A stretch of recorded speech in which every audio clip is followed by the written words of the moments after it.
Bem-vindos e bem-vindas a mais este Conexões Ribeirão, o nosso encontro aqui toda semana pela multiplataforma Tati, sempre um convidado todo especial, sempre um tema de grande interesse de toda a sociedade. E você pode também encontrar os nossos programas, inclusive este de hoje, nas nossas redes sociais e principalmente lá no nosso blog. Anota aí, para não esquecer, né?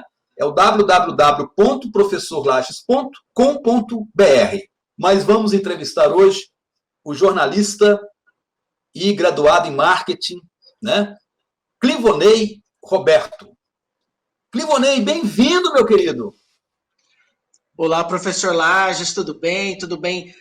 Um grande abraço para você. É uma grande honra estar aqui no seu programa. A gente sente que o seu programa tem contribuído muito com a nossa população de Ribeirão Região, à medida que traz aí para a baila vários assuntos interessantes para a nossa comunidade, tanto do ponto de vista crítico, também acaba sendo um espaço de debate de temas populares, discussões que muitas vezes nós não teríamos em outros espaços, né?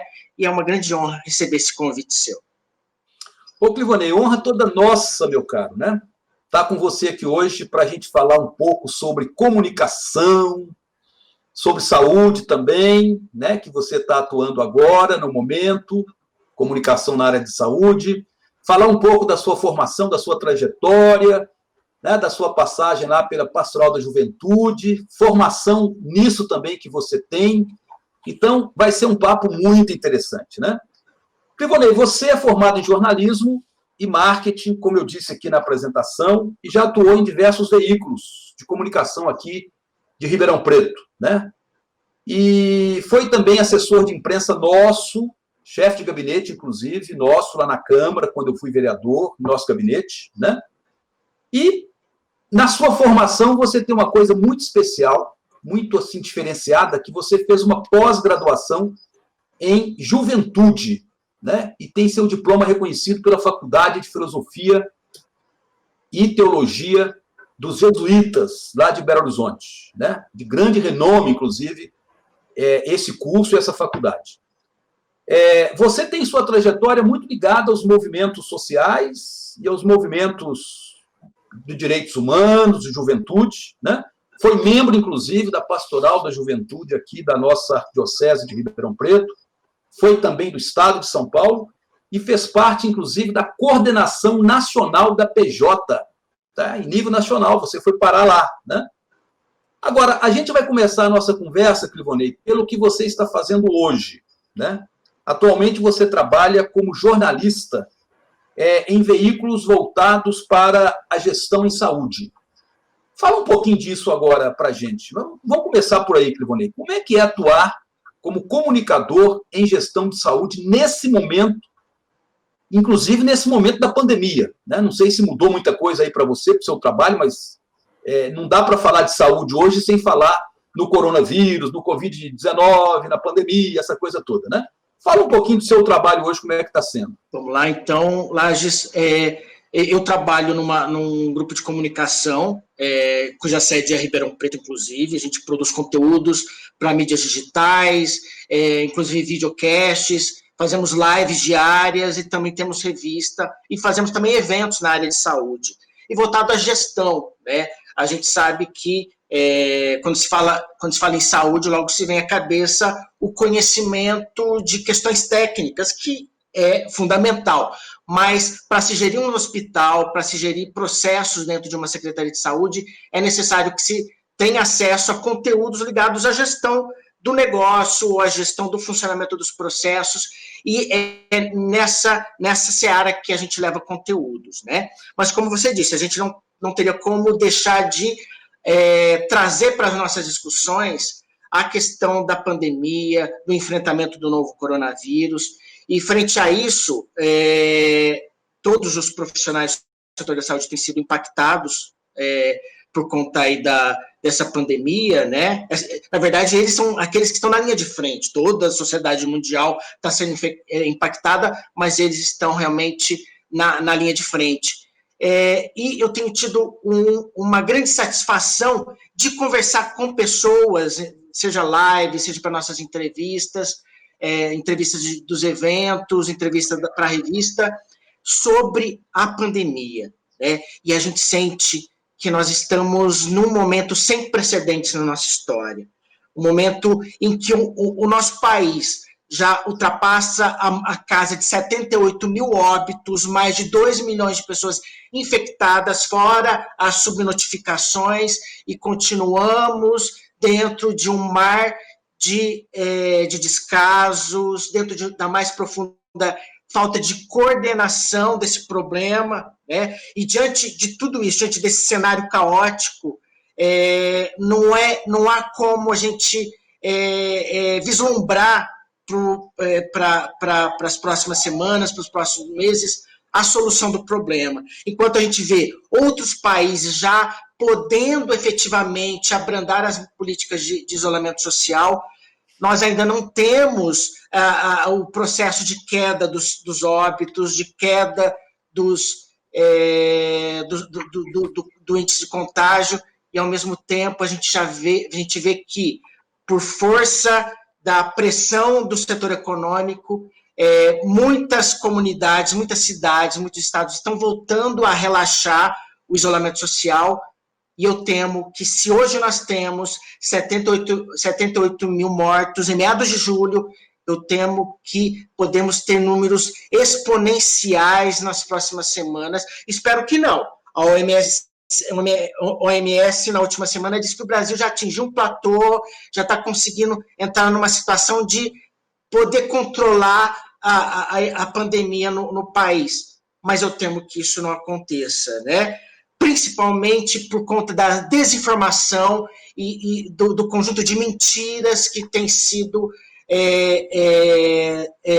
propaladas em torno desse tema aqui no país. A gente não está encarando, ao mesmo tempo que nós temos na linha de frente pessoas muito dedicadas, pessoas que estão dando a vida, muitos profissionais de saúde extremamente talentosos e dedicados, nós temos algumas pessoas que têm realmente remado contra e levado o nosso país para um grande genocídio.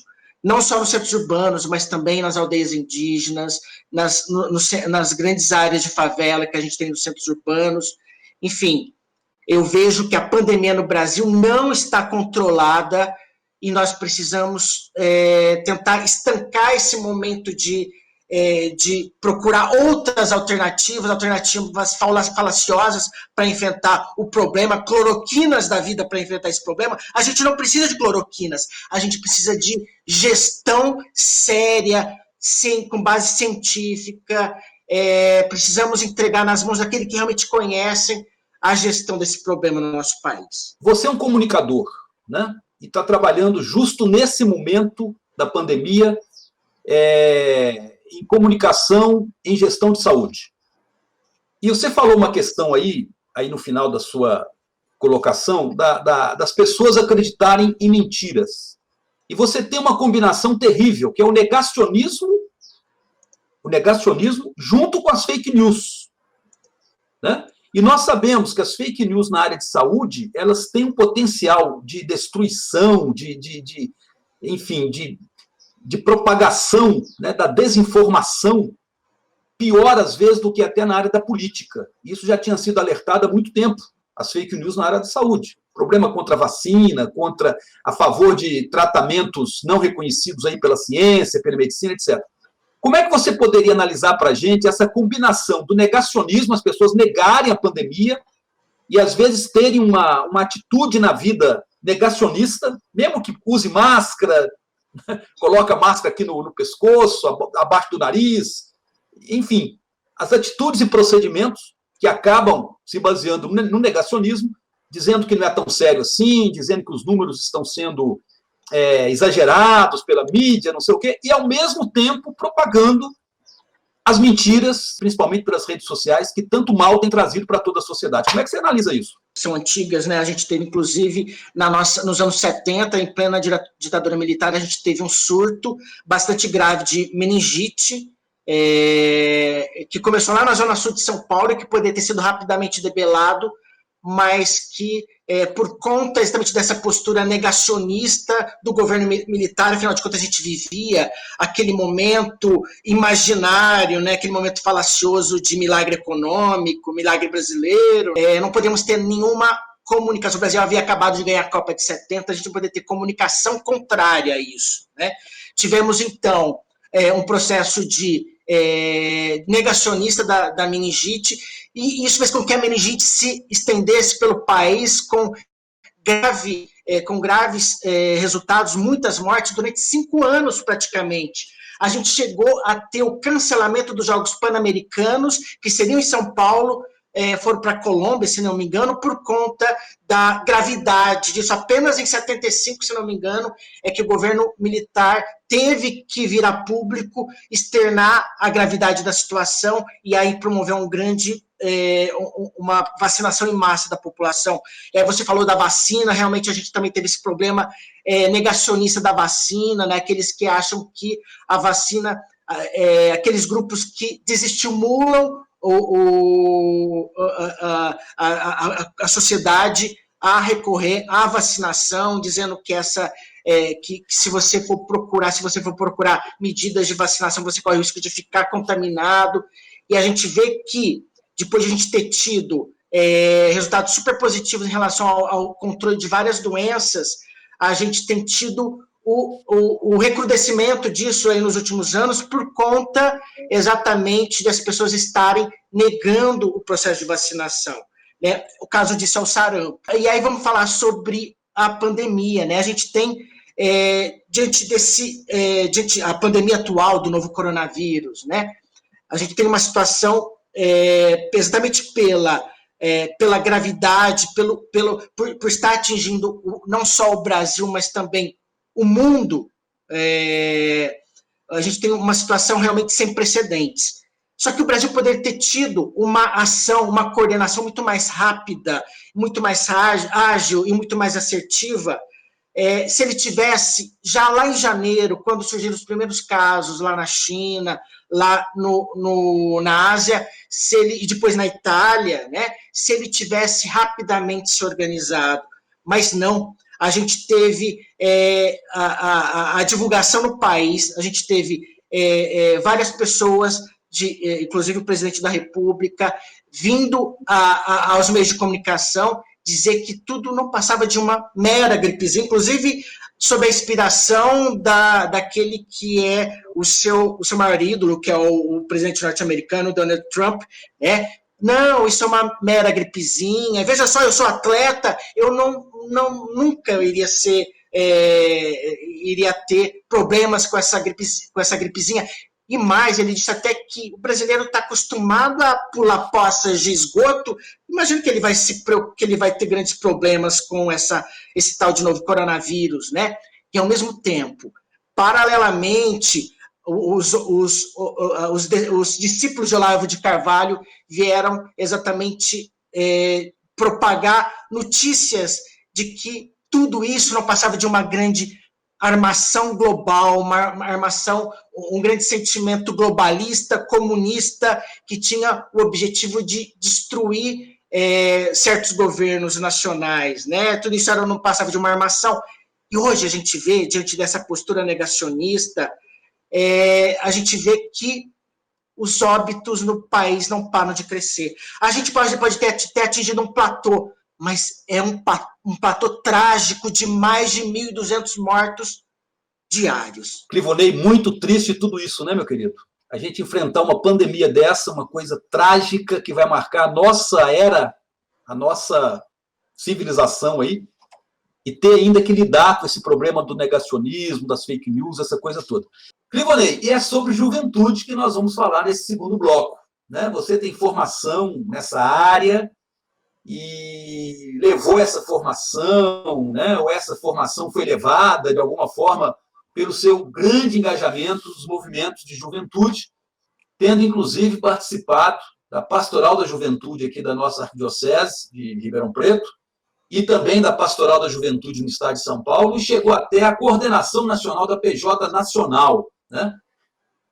Olha aí, vamos falar um pouco sobre essa questão, né, dos direitos dos jovens, adolescentes, você que lidou com essa questão durante muito tempo, você que já se dedicou muito a discutir políticas públicas para a juventude, né? Afinal de contas, como é que você está vendo hoje a juventude do nosso país nessa conjuntura política de um governo de extrema-direita, de um governo que nega direitos, um governo, inclusive, que, né, não só ele, mas os seus apoiadores, grupos e movimentos da sociedade que o apoiam, tentam criminalizar a juventude todo o tempo?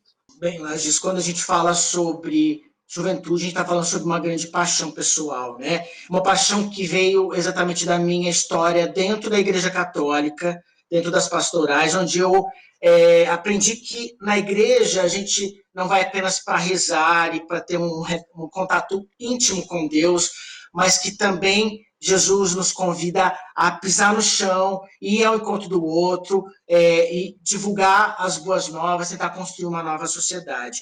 E foi dentro desse propósito que eu me engajei aí nessa luta, dentro da Pastoral da Juventude, pelos direitos e pelas demandas desses jovens.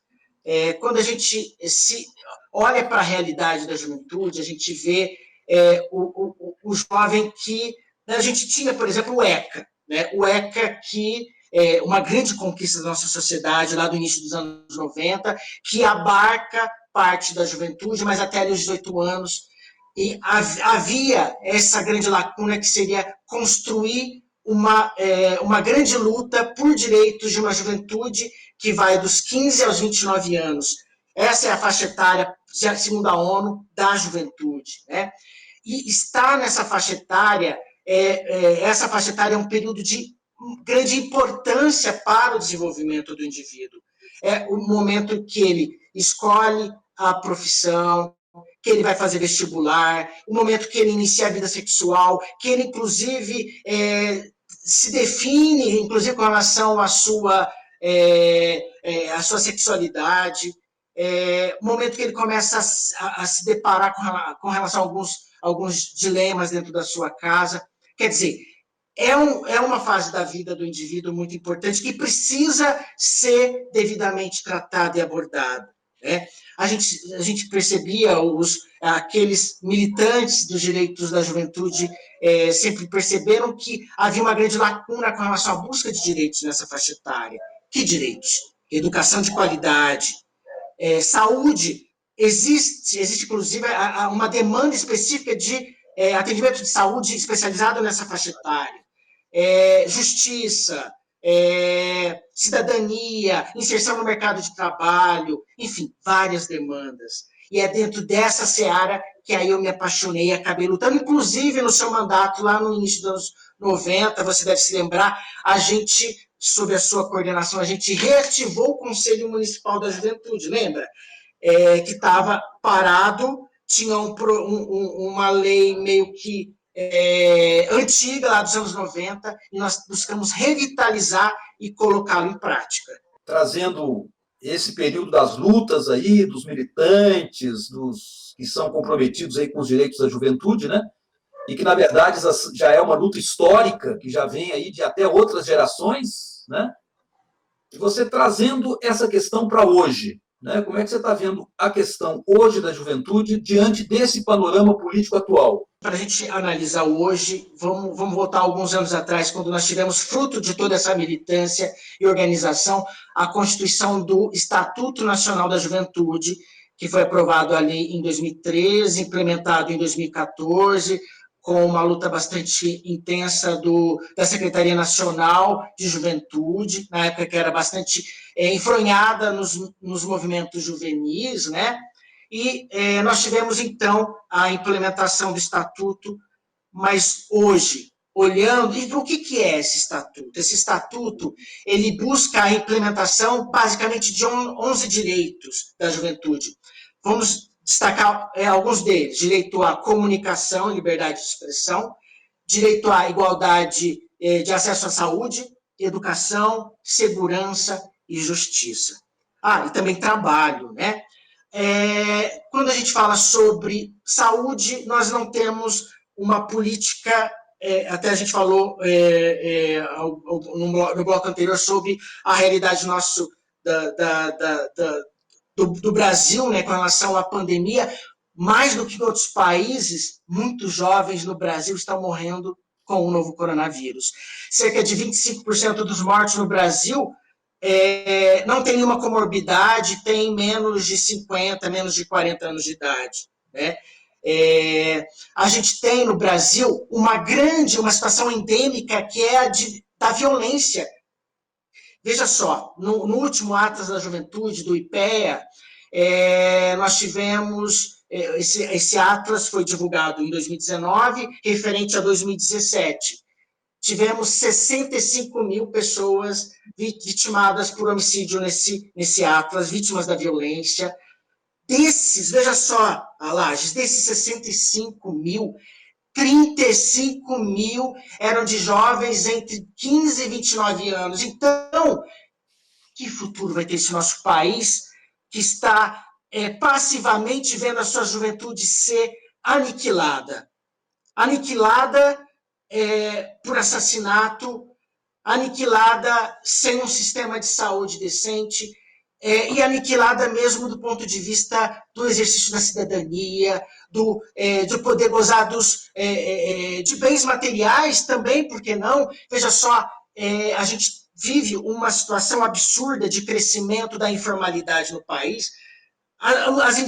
Os índices de desemprego no país não mostram, mas a gente tem um crescimento recorde de informalidade. Cerca de 40 milhões de brasileiros estão na informalidade, e desses, cerca de 25% são jovens. Hoje, os jovens são os que mais sofrem com a questão do desemprego na pandemia. Então, a gente sente que é mais do que nunca necessário a implementação de políticas públicas voltadas à juventude e a geração de oportunidades para esses jovens. Orei, eu queria fazer uma pergunta bem específica para você nessa discussão de juventude, né?